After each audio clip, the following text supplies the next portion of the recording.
Capítulo 1. O voto. Seu nome era Cassius, romano de nascimento, filho de um centurião que morreu em batalha na Germânia.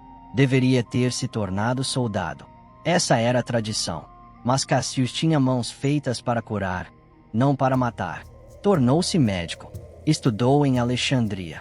Aos 25 anos, era um dos cirurgiões mais respeitados de Roma. Então salvou a vida errada.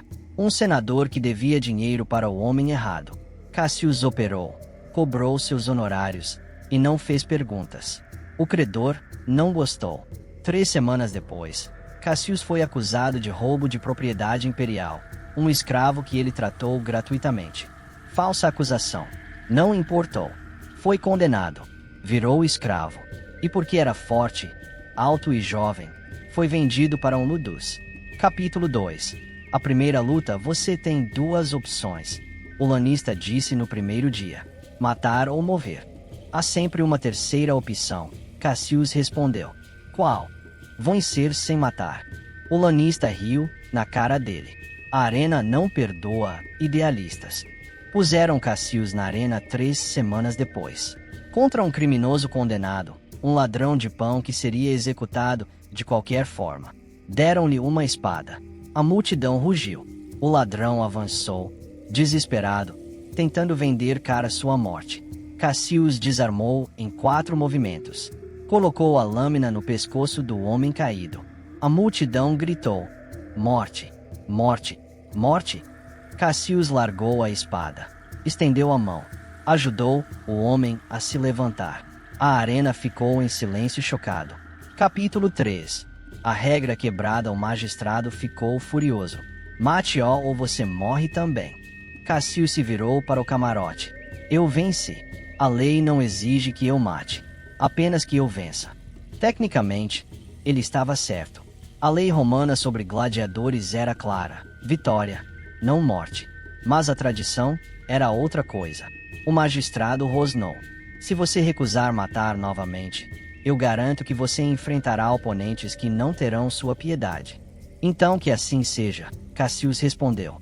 E voltou para o ludus enquanto a multidão vaiava. Você teria a coragem de ser misericordioso quando o mundo grita por sangue? Pensa nisso e comenta aqui embaixo. Capítulo 4. A resistência. Luta após luta. Cassius manteve seu voto. Vencia. Sempre. Mas nunca matava. Desarmava. Derrubava. Um dia.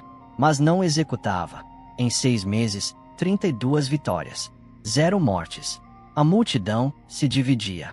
Metade o odiava. Vinha para ver sangue, não esporte. Metade estava fascinada. Nunca tinham visto nada parecido. Mas nos ludus, entre os escravos, Cassius se tornava lenda. Ele prova que podemos ser mais que assassinos, sussurravam gladiadores. Ele mostra que nossa humanidade não precisa morrer só porque estamos presos, diziam escravos das cozinhas. Capítulo 5. O ódio de Roma. Senadores começaram a reclamar. Ele está arruinando os jogos. O povo quer sangue, não filosofia. Gladiadores existem para matar, não para perdoar. Pressionaram o lanista. Faça-o matar ou o venda. Mas o lanista era esperto. Cassius estava dando lucro. Muito lucro. Pessoas pagavam fortunas para ver o gladiador que não mata. Era um espetáculo diferente. E Roma sempre pagou bem por novidade. Então o lanista fez um acordo. Eu farei Cassius matar, ou ele morrerá tentando. Capítulo 6. O teste impossível. Colocaram Cassius contra Brutus, o gladiador mais cruel de Roma. 63 vitórias. 63 mortes. Brutus matava devagar. Fazia questão de prolongar o sofrimento. A multidão adorava. Esse não vai te poupar. O lanista avisou Cassius. Se você recusar matá-lo, ele te despedaça. Então morrerei, Cassius disse calmamente. A luta foi brutal. Brutus era máquina de guerra. Cassius, médico treinado para preservar vida. Mas vida ensina truques que morte desconhece. Cassius conhecia o corpo humano. Sabia onde pressionar para desmaiar sem matar. Sabia onde golpear para incapacitar, sem destruir. 15 minutos de combate feroz. Então Cassius acertou um ponto de pressão no pescoço de Brutus. O gigante caiu, inconsciente, mas vivo. A multidão explodiu, metade em fúria, metade em admiração. Cassius largou a espada novamente. Capítulo 7. A transformação. Algo mudou depois daquela luta. Brutus acordou horas depois. Esperava a execução. Encontrou Cassius cuidando de seus ferimentos. Por que não me matou?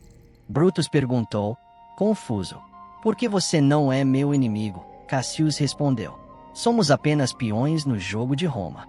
Pela primeira vez em 10 anos, Brutus chorou. A história se espalhou. Outros gladiadores começaram a poupar quando podiam. Não todos, mas alguns. A arena começou a ver algo que não existia há séculos: misericórdia. Capítulo 8. A última luta. Após 50 vitórias sem nenhuma morte, Roma teve que reconhecer: Cassius tinha direito a rudis. Pela lei, 5 rudis podiam ser negadas. Mas depois disso, era liberdade obrigatória. Ele já tinha 11. O imperador pessoalmente ordenou a libertação. Não por bondade, mas porque negar seria admitir que a lei romana não valia nada. No dia da cerimônia, 50.000 pessoas lotaram o Coliseu. Cassius entrou na arena. Pela última vez, o magistrado entregou-lhe a espada de madeira, símbolo de liberdade. E ele fez algo inesperado. Quebrou-a ao meio. Capítulo 9. O discurso final. Eu não aceito esta liberdade, Cassius disse, voz ecoando. A multidão ficou muda. Não enquanto meus irmãos permanecerem presos. Não enquanto homens forem forçados a matar para sobreviver. Eu lutei 50 vezes. Poupei 50 vidas. Mas isso não é suficiente. Roma, eu rejeito sua liberdade. Porque liberdade dada não é liberdade. É permissão. E eu não peço permissão para ser humano. O silêncio era sepulcral. Então, lentamente, gladiadores no subsolo da arena começaram a bater suas espadas nos escudos. Um ritmo lento, constante. Um por um, escravos nas arquibancadas se levantaram. Guardas ficaram nervosos. Capítulo 10. O legado. Cassius foi preso novamente naquela noite, acusado de incitar rebelião. Foi executado ao amanhecer. Sem julgamento, sem testemunhas. Roma tentou apagar sua memória, mas não conseguiu apagar o que ele plantou. Durante os 100 anos seguintes, a proporção de mortes nas arenas caiu drasticamente. Gladiadores começaram a poupar quando possível. A multidão aprendeu a apreciar habilidade, não apenas carnificina. Cassius nunca soube, mas seu voto, vencer sem matar, tornou-se lenda sussurrada em cada ludus do império.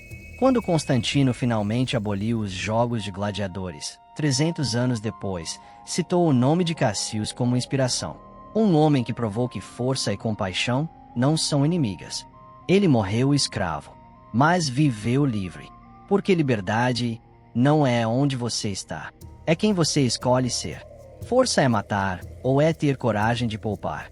Me conta a tua opinião e se inscreve no canal para mais histórias de resistência.